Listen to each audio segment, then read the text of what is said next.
Mrs. Saunders here from Kaffenate Math. This lesson is brought to you by Goofy. And you know, I'm kind of feeling goofy today. I'm supposed to be teaching you how to multiply fractions in this lesson, but to be honest, I'm distracted and I'm frustrated right now. Because here's the thing.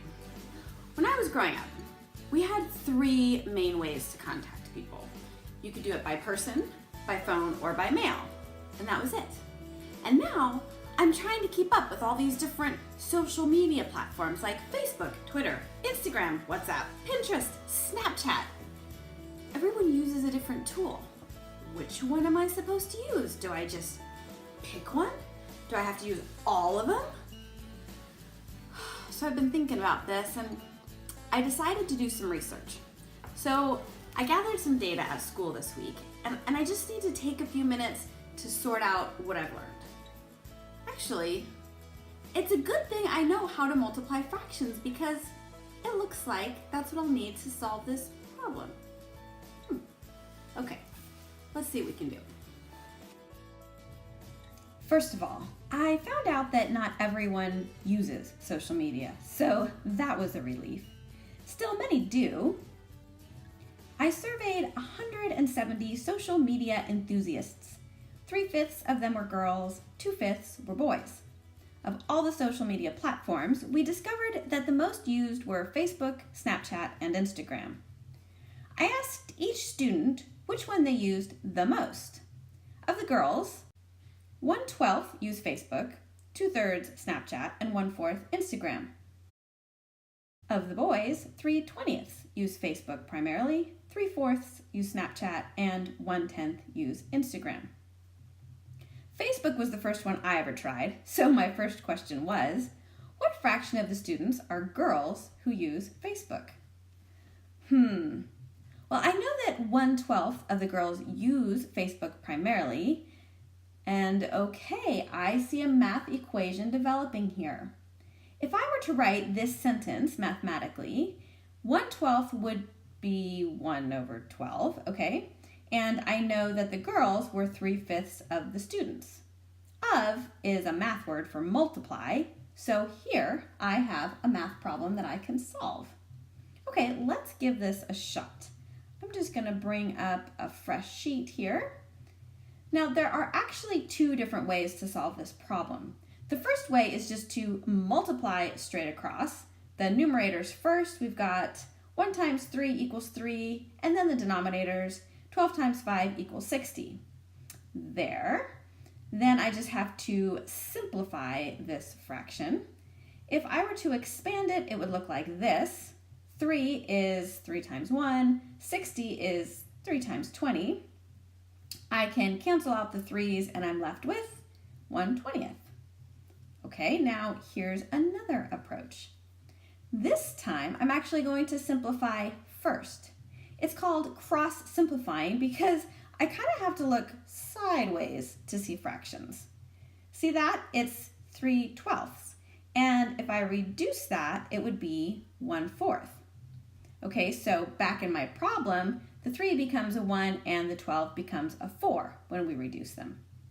Let's check the other way. Can 1/5 be reduced? No. So now we're on to step 2. Now we get to multiply straight across. The numerators first, we've got 1 times 1 is 1, and 4 times 5 is 20. Okay, we got the same answer. 1/20 of the students are girls who use Facebook as their primary tool of communication. Either approach is absolutely fine, whatever is easiest for you.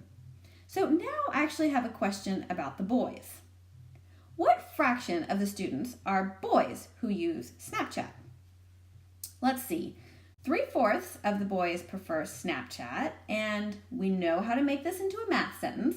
3/4 is 3/4. Of is multiplying, and the boys are 2/5 of the students. Again, we can solve this with either method, so let's check them both out again. Bring up a fresh sheet here. In the first method, we multiply straight across. 3 times 2 is 6, and 4 times 5 is 20. Now we just have to reduce that. We'll expand it, cancel out the 2's, and we're left with 3/10. Next method, just to double check myself, first I'll see if I can cross simplify anything. So yes, 2/4 is really 1/2.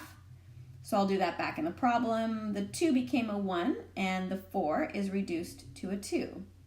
Can we find anything the other way? No, 3/5 doesn't reduce, so it's time to multiply straight across. The numerators first. 3 times 1 is 3, and the denominators, 2 times 5 is 10. Haha, 3/10 again. And I know that 3/10 of the students are boys who use Snapchat as their primary tool of communication. Now, I feel like I am getting a better picture of this social media thing, but I just want to take it one step further. I understand that 3/10 of the students are boys that prefer Snapchat, but how many boys does that actually represent? So let's break this down. I know that we're talking about 3/10 of the students.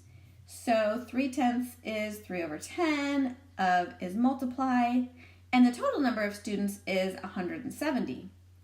Okay, now the only problem is 170 isn't a fraction, but I could make it one. I'll just pop 170 over 1, and here is something we can work with. So let's see, can I cross multiply any of these numbers? Yes, here I can see that 10 and 170 are both divisible by 10. 10 divided by 10 is 1, and 170 divided by 10 is 17. Can 3 and 1 be reduced? No. We're almost finished. All we have left to do is multiply straight across. 3 times 17 is 51. 1 times 1 is, well, 1, and voila! I know that 51 boys of the 170 students prefer Snapchat. So this is really interesting to me. I haven't really solved my problem of which one I should use yet, but I'm getting closer. And you know, in the process, we were able to do some math. We multiplied 2 fractions, and we multiplied a fraction by a whole number. Whoa!